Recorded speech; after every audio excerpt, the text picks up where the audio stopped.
ओम श्री परमात्मने नमः।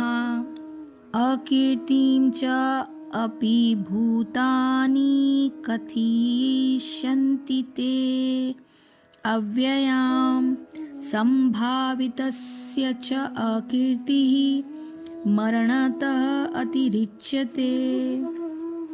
लोग सदैव तुम्हारे अपयश का वर्णन करेंगे और सम्मानित व्यक्ति के लिए अपयश तो मृत्यु से भी बढ़कर है। कृष्ण कई तरह से अर्जुन को क्षत्रिय होने का जो असली रूप है उसको समझाने की कोशिश कर रहे हैं।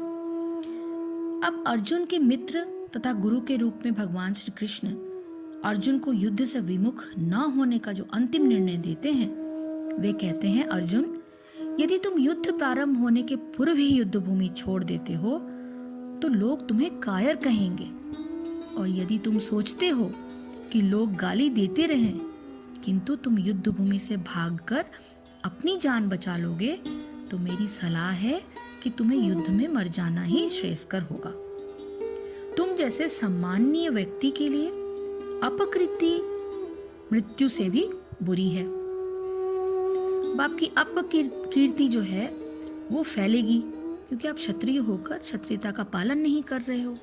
अतः तुम्हें प्राण भय से भागना नहीं चाहिए, युद्ध में मर जाना ही श्रेयस्कर होगा।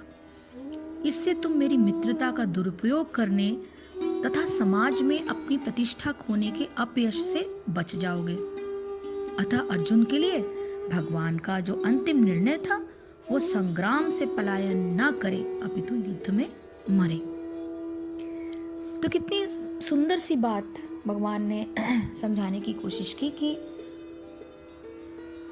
आपका जो रोल प्ले है इस संसार में, आप जिस भी रोल में आए हो उसको अगर आप ठीक से उस कैरेक्टर को नहीं निभाओगे तो आपकी अपकीर्ति पक्का है बढ़ेगी।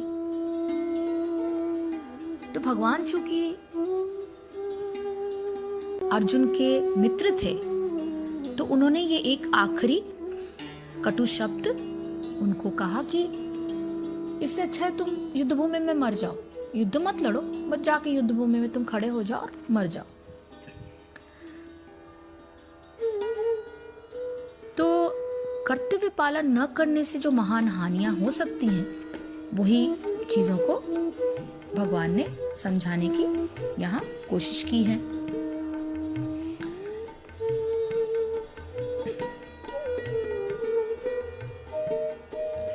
माननीय पुरुष के लिए अपकीर्ति मरण से भी अधिक भयानक मानी जाती है।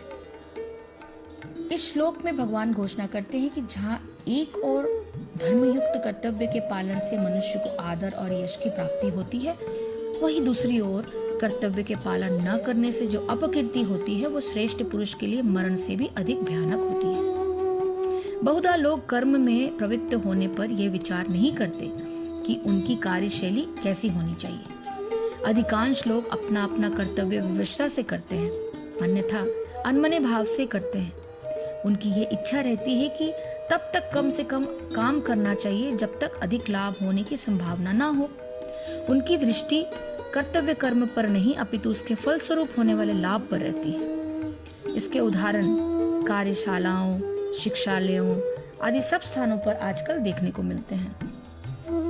तो इन स्थानों पर आए दिन किसी न किसी निमित्त से हड़ताल होते हैं, और इस श्लोक में प्रकारांतर से भगवान बताते हैं कि मनुष्य की कार्यशैली अन्य व्यक्तियों के लिए एक उचित उदाहरण प्रस्तुत करने वाली होनी चाहिए। कर्म को उत्कृष्ट बनाने से जो यश की प्राप्ति होती है उससे मनुष्य का जीवन भविष्य में अत्यंत सुगम हो जाता है। इसका ध्यान न करके कभी कभी लोग संसार में प्राप्त होने वाले क्षणभंगुर और नाशवान लाभ पर दृष्टि रखते हुए उससे होने वाली अपकीर्ति की उपेक्षा कर देते हैं। यह भगवान कहते हैं कि ऐसा करना मनुष्य के लिए सर्वथा अनुचित है जिससे उसकी अपकीर्ति हो।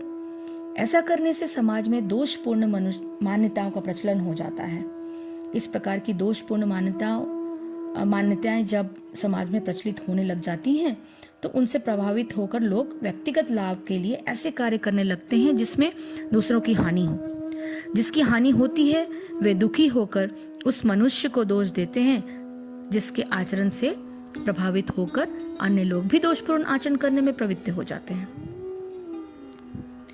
जिसके आचरण से अन्य लोगों के आचरण पर प्रभाव पड़ता है वो यदि प्रतिष्ठावान व्यक्ति होता है तो शीघ्र ही उसकी प्रतिष्ठा धूल में मिल जाती है। प्रतिष्ठावान व्यक्ति के लिए जीवित रहते ही प्रतिष्ठा की हानि मृत्यु से भी अधिक भयावह होती है।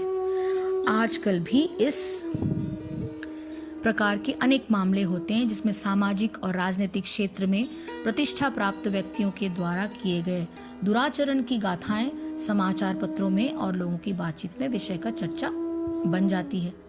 एक और तो ऐसे लोगों को अपने जीवन में सार्वजनिक रूप से आपेक्षों का सामना करना पड़ता है और दूसरी ओर उनका उदाहरण देते हुए अन्य लोग कहते हैं कि जब इतने प्रतिष्ठावान व्यक्ति ऐसा दुराचरण करते हैं तो हम क्यों ना करें। इसलिए भगवान ने इस श्लोक में बताया है कि इस प्रकार की अपकीर्ति का समय तक विस्तार होता रहता है और प्रतिष्ठावान व्यक्ति के लिए इस प्रकार की अपकीर्ति मरण से भी अधिक बुरी होती है। तो पहले जब हम श्लोक संख्या 9 को एक्सप्लेन कर रहे थे कि उसमें कहा प्रियजनों से युद्ध करने को अनुचित बताकर अर्जुन युद्ध न करने की स्पष्ट घोषणा कर चुप हो गए थे। अब इस घोषणा की ओर ध्यान दिलाते हुए भगवान कहते हैं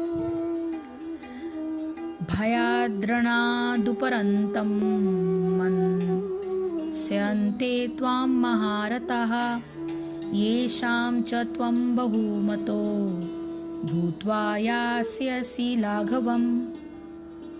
और जिनके लिए तुम बहुत माननीय थे उनके लिए अब तुम तुच्छता को प्राप्त होगे और वे महारथी लोग तुमको भय के कारण युद्ध से विरत हुआ मानेंगे।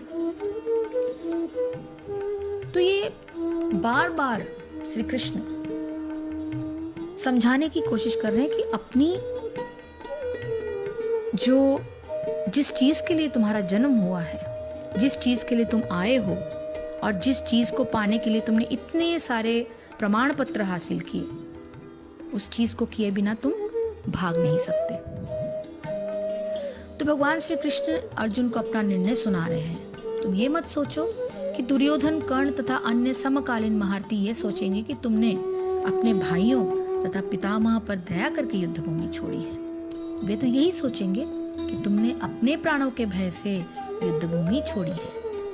इस प्रकार उनकी दृष्टि में तुम्हारे प्रति जो सम्मान है वो धूल में मिल जाएगा। तो अपने कर्तव्य का पालन किए बिना जब इंसान भागता है, अपनी रिस्पॉन्सिबिलिटीज को पूरी किए बिना, वो कितना ही पढ़ा लिखा हो, कितनी ही उसके पास कीर्ति हो, लेकिन अपनी जिम्मेदारियों का पालन किए बिना जब वो भाग जाता है तो निश्चित रूप से उसकी अपकीर्ति होती है, उसका सम्मान धूल में मिल जाता है। तो जो कर्म करने के लिए प्रभु ने आपको भेजा है, अगर आप उसके सार को समझ सको और अपने कर्तव्य का पालन करते हुए प्रभु के नाम को जपो और आगे बढ़ो, तभी ये सम्मान असली सम्मान कहलाता है।